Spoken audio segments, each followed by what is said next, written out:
Hello, everyone. Today, we are very lucky to have a very passionate person with us.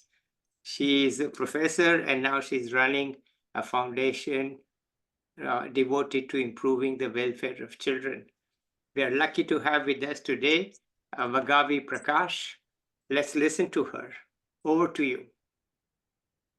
Okay. Hello, everybody. Thank you for having me, sir, first and foremost. Thank you for giving me this opportunity and the platform to reach out to as many people. And second of all, I love your idea of Vidped.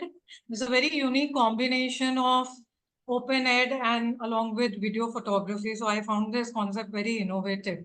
So thank you for introducing this.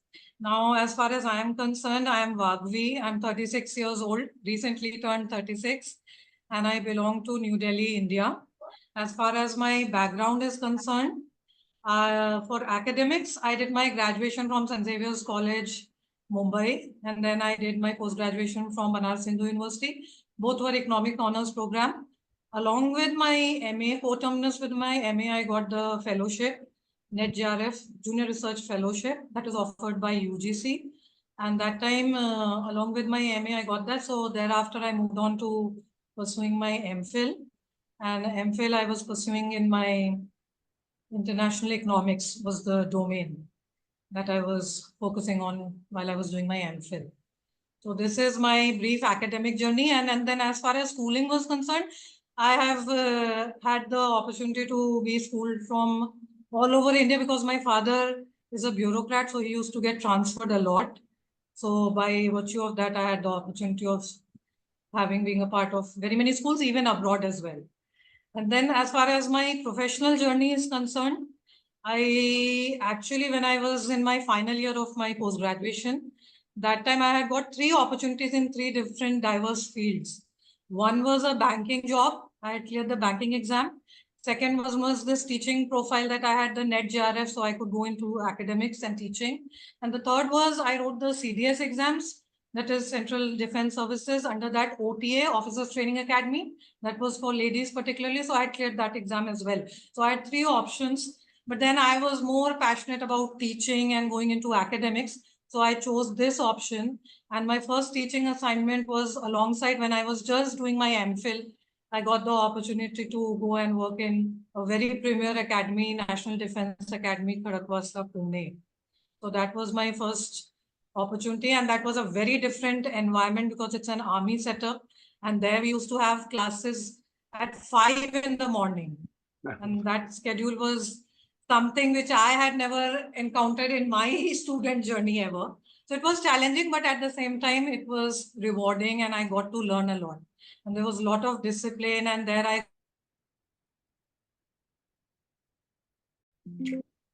There was an internet glitch. She was telling us that classes at NDA start at 5 a.m.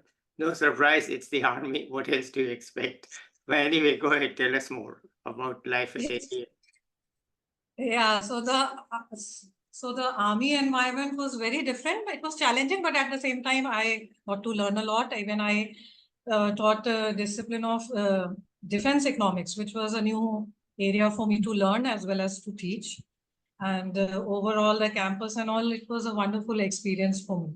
Thereafter, I moved to, so this was a government experience. Then I moved to a private university, and that was Jagannath University in Bahadurgarh, Haryana. So I happened to be teaching there as well for a year and a half. And then at the same time, it just so happened that there was an opportunity at Delhi University campus for Royal University of Bhutan. So I just appeared for the interview.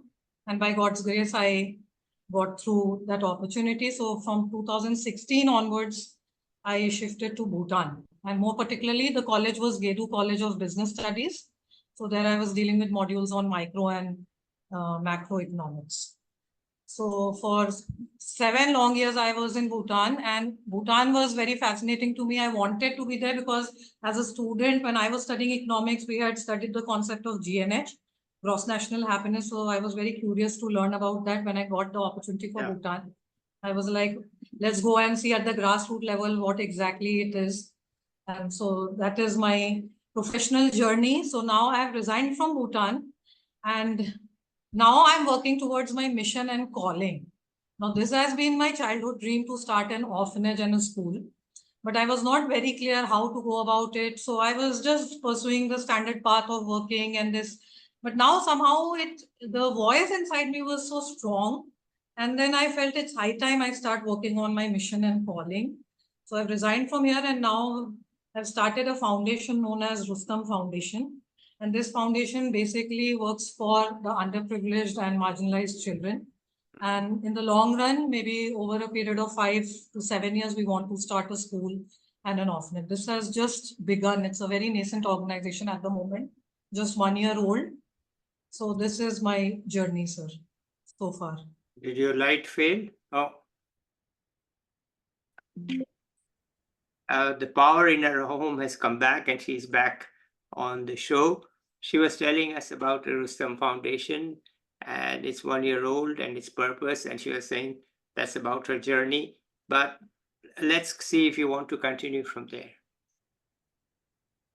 Yeah, so Rustum Foundation basically is a foundation. We are just right now focusing on underprivileged and marginalized children. At the moment, we just have 3-4 children. And what we do is we provide them with library services. A room has been designed where we have books and we have little water facility and air conditioning facility, like a library where students can come and quietly sit. That is one thing. Second, we have even developed on our own a fundraising platform which could help, other organizations to generate funds. And this will be a free of cost. So we are looking into how to give this fundraising platform that we have developed as a product to all other NGOs all across India or even abroad also if someone wants to collaborate. Third, we are looking for fundraising and collaborations. So to this medium and with this channel, I just want to request people who are interested into the social service landscape, maybe we can work together, we can collaborate, and you can, I'm always open to welcoming people who are interested in this space.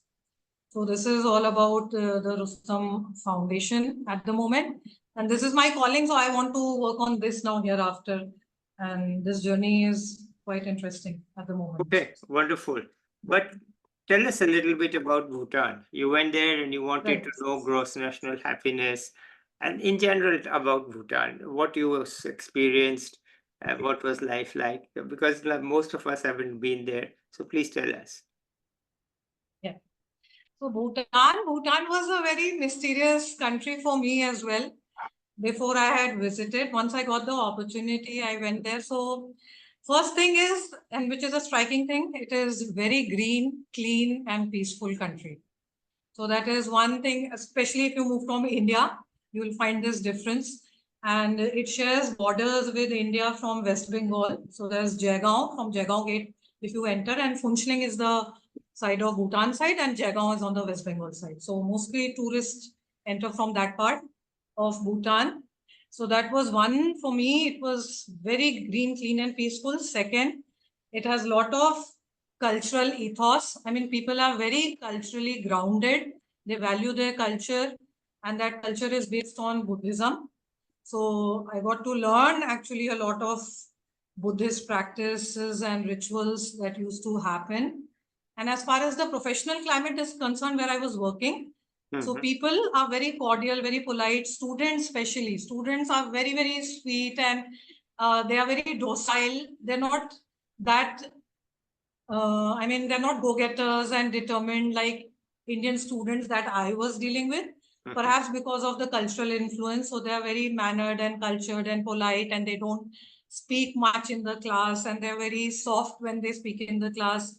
And since it's a kingdom, so therefore the people also fear the king. But the current fifth king, he is very, very kind and he meets very many people and he does a lot of good work.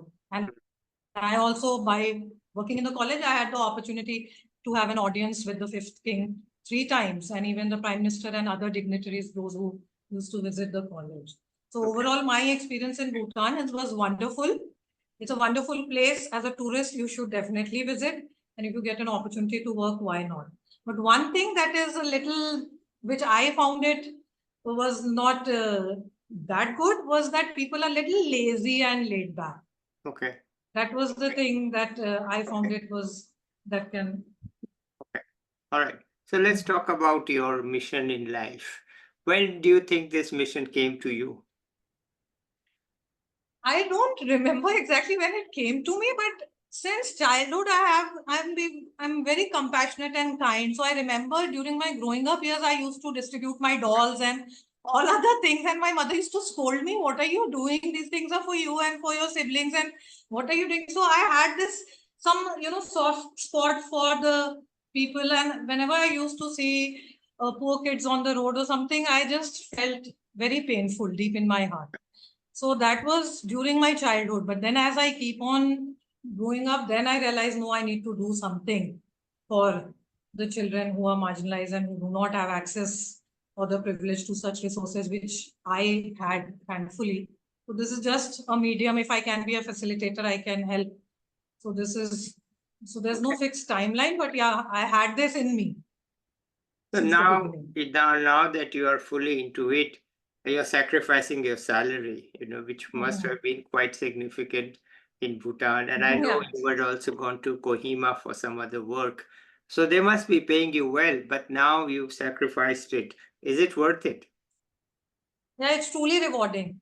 I'm such a kind of a person, sir. I don't look for too much of external validation, or I'm not part of that much of rat race. I'm contented with a very simple lifestyle. I'm happy with the little that I have. I So you are have made some Bhutanese. savings. So you are Bhutanese.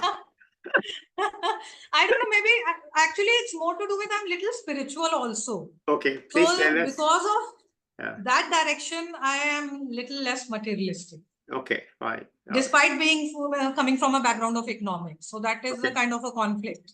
Okay, all right. So, but how do you think you will manage your incomes and expenses while this foundation cannot really pay you? As you said, you're still raising funds and all.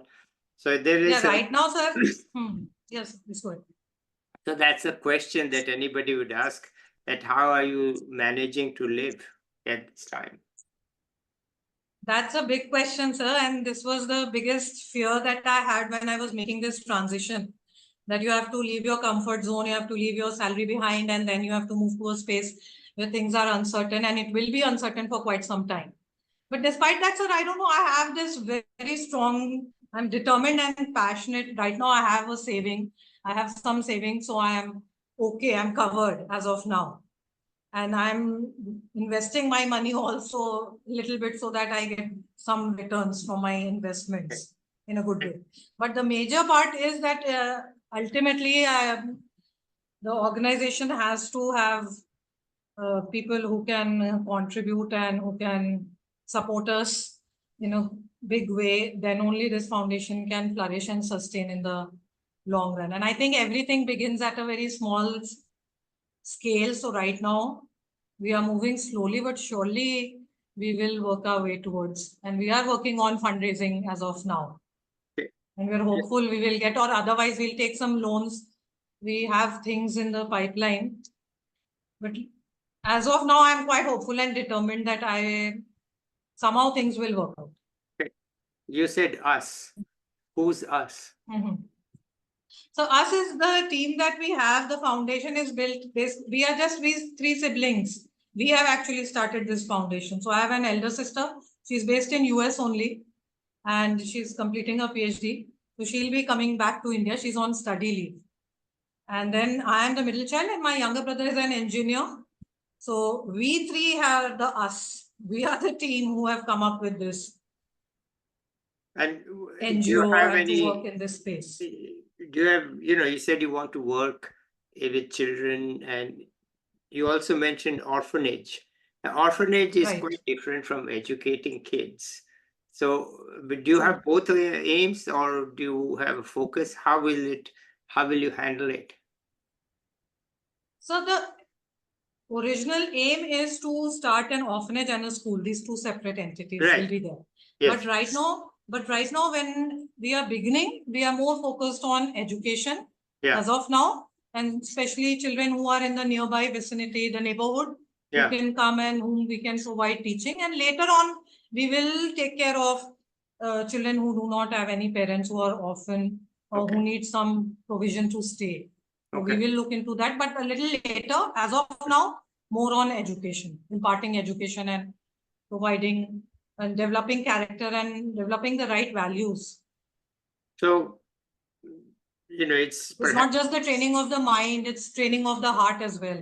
okay. So It's both perhaps ways. it's too ambitious a question to ask, but Right. how do you see these children progressing over time?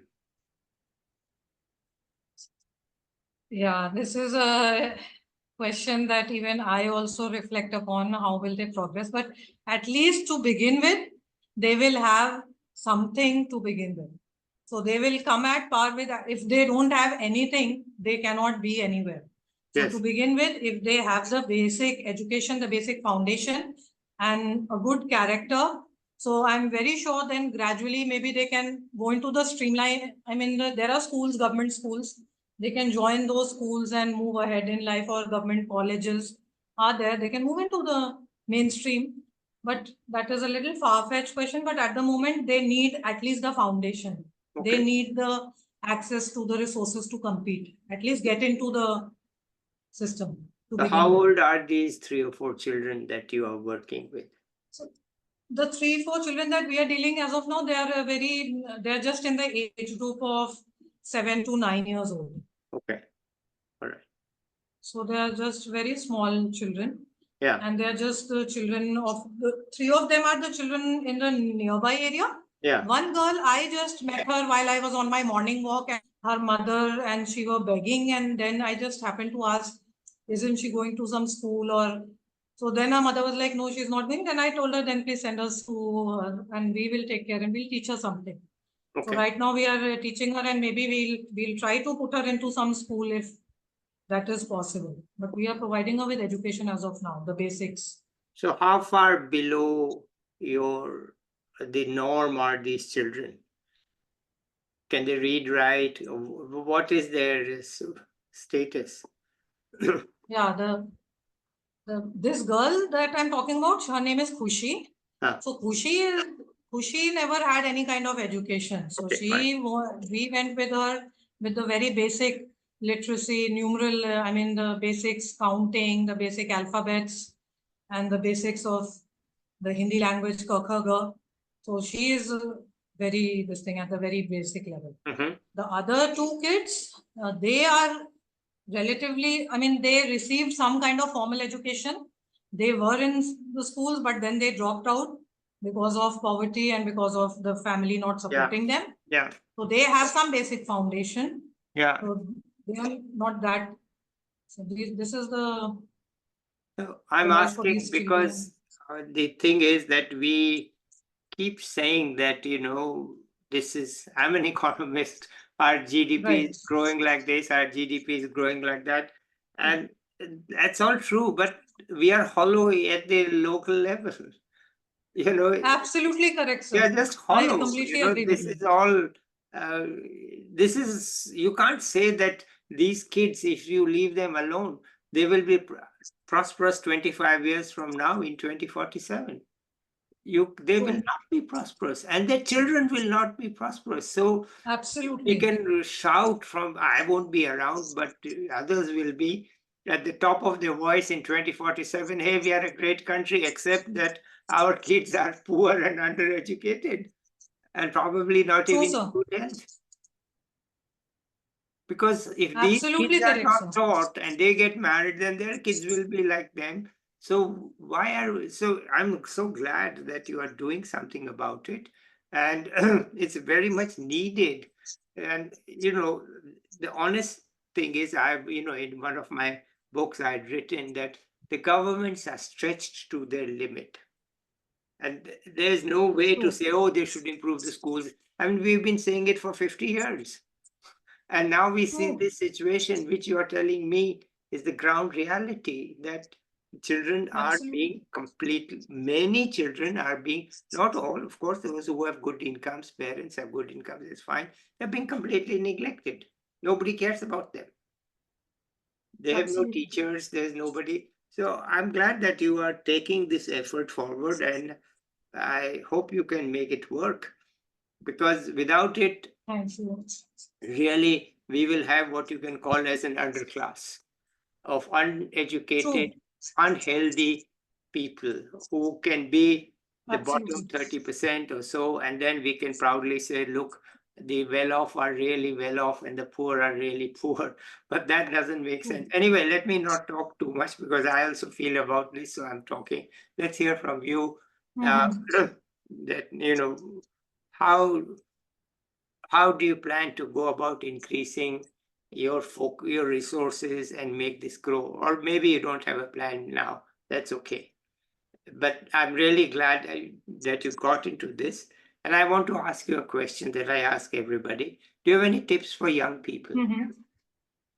Do you have any tips for young people? So tips for young people, I think one is that follow your passion and be the change that you wish to see in the world. One. Two, second, be very authentic with yourself and with everyone around. I mean, integrity is very important. And three, be a good human being. I mean, give back to the society, give back to your parents, to your community. I mean, then only a holistic, a good society can come up with. Just don't be too money minded. I mean, have a right balance between having a good life versus at least giving back to the society as well, so that everyone flourishes together as a society, as a nation, as a whole. Okay, right.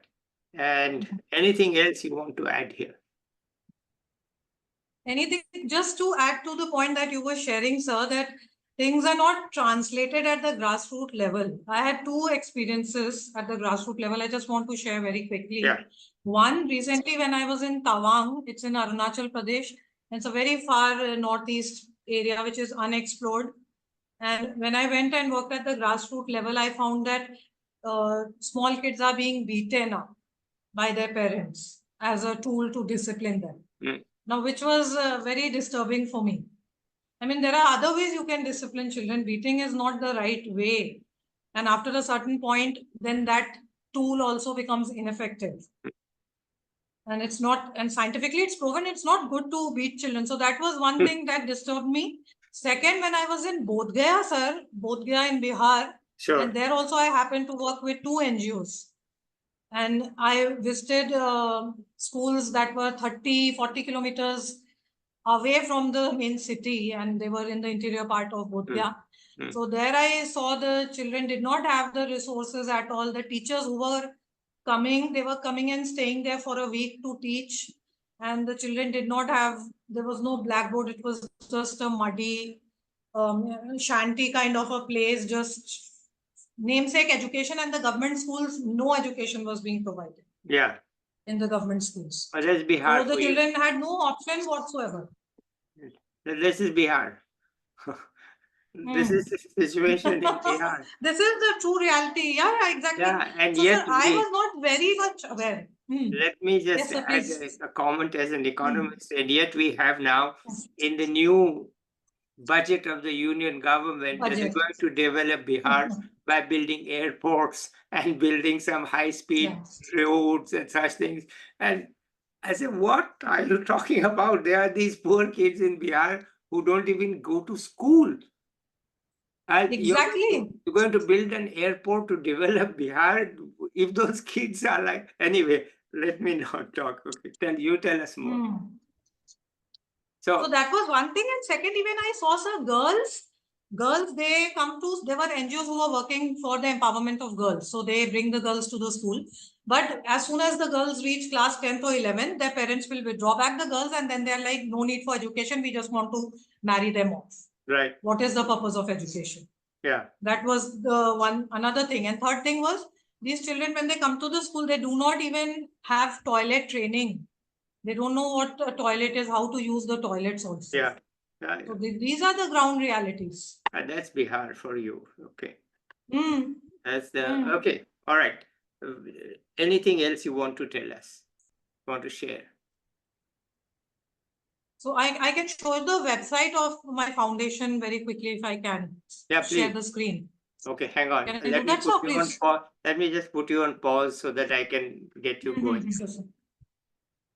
So we are now seeing the Rustum Foundation, the website. Let's take us through it, please. Yeah, very quickly, I'll just walk you through the website. This is the foundation. The tagline is service with love. And this is the basic origin and growth of our story. And who we are just focusing on education. And as you can see, this is our vision and mission. And these are our donors who have contributed generously, and we are very grateful. Along with this, I'll just show you quickly this is about us. This is our core values: collaboration, commitment, connectedness, and courage. And these are the board members.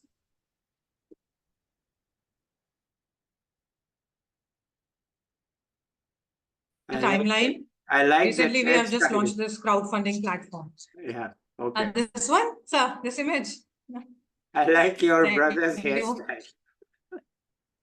hairstyle. This one is hairstyle. Yeah. Thank you. So this is the vision, and then this is the page. This is the newly added page that we're working on, crowdfunding platform. Here we will actually help immensely. Actually, the idea is to bring, it's not just any NGO. We're actually trying to bring an intersection of technology, education, and social service. These three things, we just want to have an intersection together and use technology as much as possible to even develop products, not only physically teaching the students, but maybe develop some lectures and tutorials, and that can be shared with as many children as possible. And this is the use of technology that we want to go forward with our NGO. So this is the crowdfunding platform through which this is our product we have created, and through this we'll now working on raising our funds. So this was just a quick snapshot or quick overview of our website. Okay. So thank you, sir. Please get out of the share screen so that we can I'll just stop sharing. Fine. Okay, so let me just add my bit. Okay, I'm very happy. I know that I've been preaching for some time that we cannot realistically expect governments to do everything. It is not going to happen. We could dream that 30, 40 years ago, but today, after seeing so many issues, it is impossible to say, look, the government should do it. That means it will not happen. Few things will, but majority, it has to be done by new non-profit institutions. I don't call them NGOs because the point of non-government was in the old days to separate from the government. But today, I want to say non-profit, that you are doing it not for profit. Obviously, you are not the government. That's obvious. So the focus, and I think the non-profit institutions today can have funds in India, which was not the case 30, 40 years ago. There was no money. But today there's plenty of Indian money, and I hope you get a lot of it, and you are able to carry forward and take this to the scale that you want to. And we need the scale. That is very clear. We need the scale. Okay, that's me. Anything else you want to say? Otherwise, we'll end it here. No, sir. Thank you so much for this wonderful opportunity and this platform through which I think I can reach out to many people. All right, and once again, I would request people who are like-minded, please do join us on this mission. All right. Okay, let's end it here. Thank you so much, sir. Okay. Yeah. Thank you Bye very bye, much. everybody. I'll be back with another young person or an expert soon. Bye till then.